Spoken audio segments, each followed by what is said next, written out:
괜찮아. 괜찮아요. 괜찮아.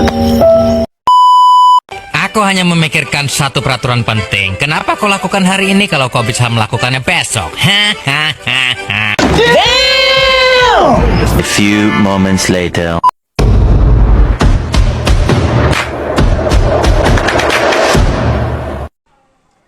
Terima kasih atas waktu dan kesempatan yang telah diberikan kepada kami kelompok 3. Di sini kami akan menjelaskan materi mengenai pembuatan keputusan taktis. Saya, Bendelin Julianti Ropabale, dengan NIM 2223142819 sebagai pemateri 1. Di sini, saya akan menjelaskan apa itu pembuatan keputusan taktis. Pembuatan keputusan taktis atau tactical decision making adalah pembuatan keputusan yang didasarkan pada pemilihan beberapa alternatif dengan mempertimbangkan waktu yang segera dan tujuan yang terbatas. Adapun tujuan jangka pendek dari pembuatan keputusan taktis itu sendiri adalah untuk menurunkan biaya pembuatan produk. Perkenalkan, saya Clarisita Aguilera Edi dengan NIM 223142820 sebagai pemateri kedua. Saya akan membahas mengenai model pembuatan taktis. Suatu model keputusan atau decision model adalah serangkaian prosedur yang apabila diikuti akan menghasilkan sebuah keputusan. Keputusan taktis biasanya digunakan oleh perusahaan untuk membantu membuat pertimbangan untuk jangka panjang kepada produk yang akan dikeluarkan oleh produsen tersebut. Ada 6 langkah yang digunakan dalam membuat keputusan taktis. Yang pertama, mengidentifikasi masalah. Yang kedua, adalah mengidentifikasi setiap alternatif sebagai solusi yang tepat atas masalah tersebut. Mengeliminasi alternatif yang secara nyata tidak layak. Langkah yang ketiga yaitu mengidentifikasi biaya dan manfaat yang berkaitan dengan setiap alternatif yang layak, relevan, serta mengeliminasi yang tidak relevan dari pertimbangan. Langkah yang keempat, menjumlahkan biaya dan manfaat yang relevan dari masing-masing alternatif. Lalu, ada langkah yang kelima, memilih faktor-faktor kualitatif. Dan langkah yang keenam, yaitu memilih alternatif yang memberi manfaat terbesar. Berikutnya mengenai biaya relevan. Biaya relevan atau relevant cost merupakan biaya masa depan atau future cost yang berbeda di antara berbagai alternatif atau different cost alternative. Semua keputusan yang berhubungan dengan masa depan. Oleh karena itu, hanya biaya masa depan yang relevan dengan pembuatan keputusan. Untuk menjadi relevan, suatu biaya tidak hanya harus merupakan biaya masa depan, tetapi juga harus berbeda di antara berbagai alternatif. Apabila biaya masa depan jumlahnya sama untuk berbagai alternatif, maka biaya tersebut tidak memiliki dampak terhadap pembuatan keputusan.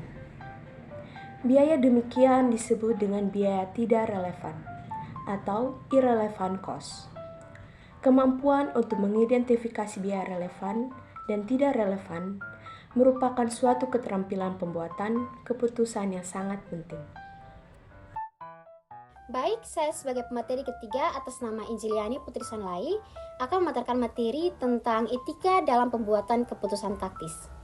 Dalam pembuatan keputusan taktis, hal yang berhubungan dengan masalah etika dan kemungkinan adanya pengorbanan tujuan jangka panjang untuk kepentingan manfaat jangka pendek perlu mendapat perhatian khusus ketika keputusan akan diimplementasikan. Yang berikut, relevansi perilaku biaya dan model penggunaan sumber daya aktivitas.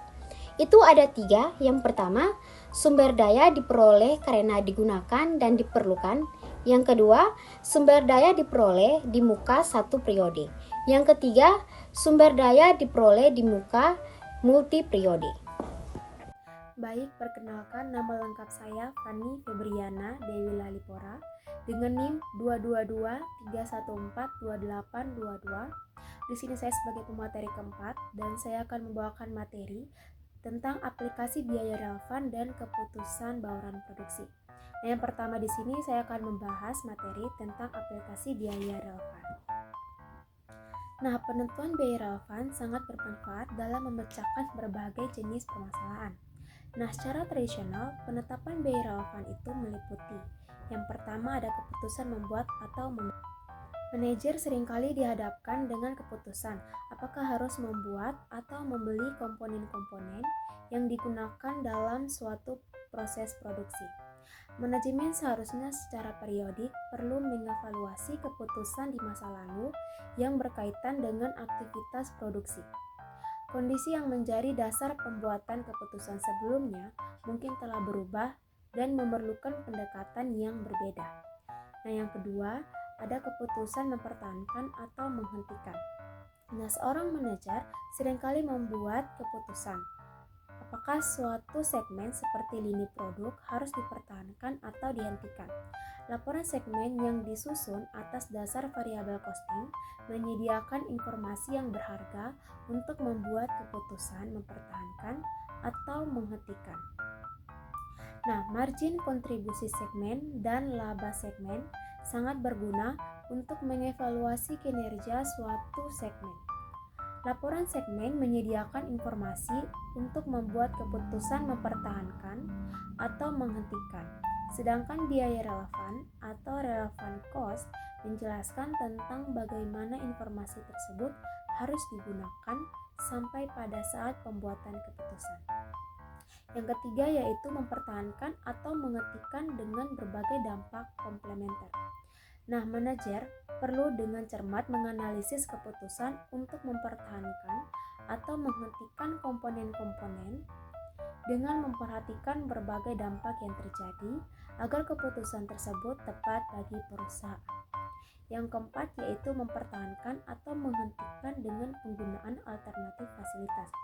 Nah, para manajer seringkali tidak memiliki seluruh informasi yang diperlukan untuk membuat keputusan terbaik.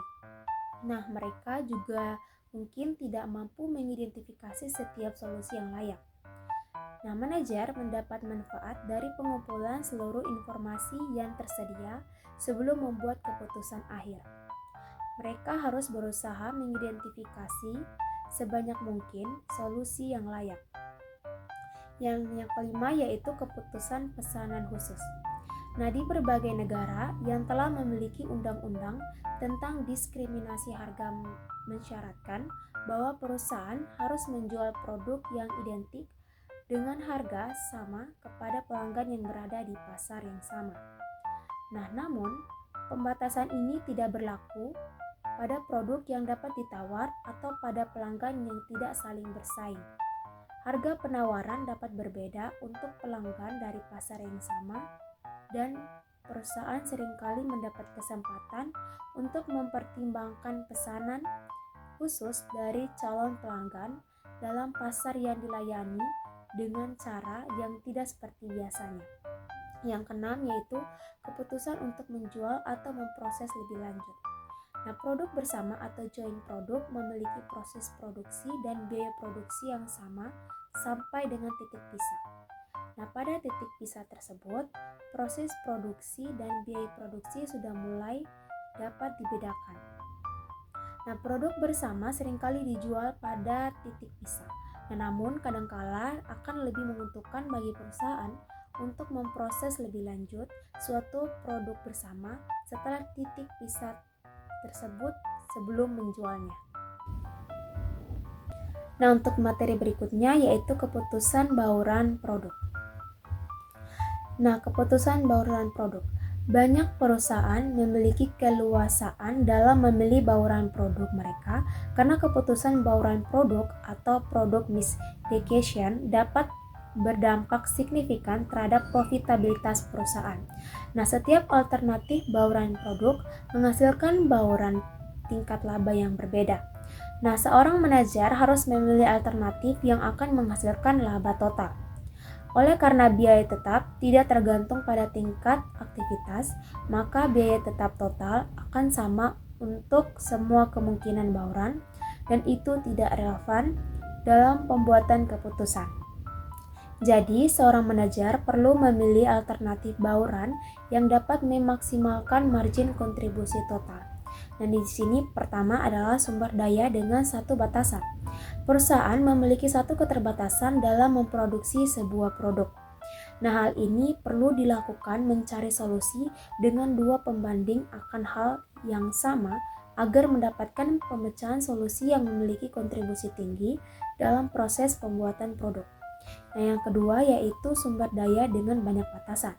Nah, semua organisasi akan menghadapi berbagai batasan, misalnya keterbatasan bahan baku, keterbatasan input tenaga kerja, keterbatasan permintaan setiap produk, dan seterusnya.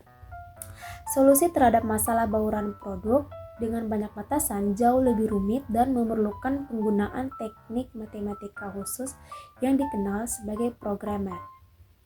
Nah, programan linear adalah suatu metode yang digunakan untuk mencari solusi optimal di antara berbagai solusi yang layak dipertimbangkan.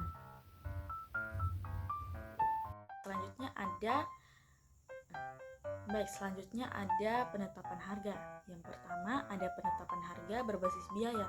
Itu merupakan metode penentuan harga produk atau layanan dengan menambahkan margin keuntungan ke total biaya produksi.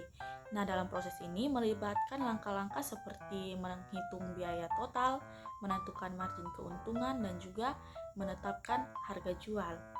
Selanjutnya di sini ada biaya target dan juga penetapan harga. Nah, di sini biaya target tersendiri merupakan metode manajemen biaya yang digunakan untuk merancang produk agar memenuhi harga jual yang telah ditentukan dan tetap menghasilkan margin keuntungan yang diinginkan. Selanjutnya di sini ada penetapan harga. Itu merupakan proses penentuan harga jual produk atau layanan. Itu tujuannya adalah untuk mencapai keseimbangan antara daya tarik harga bagi konsumen dan keuntungan bagi perusahaan.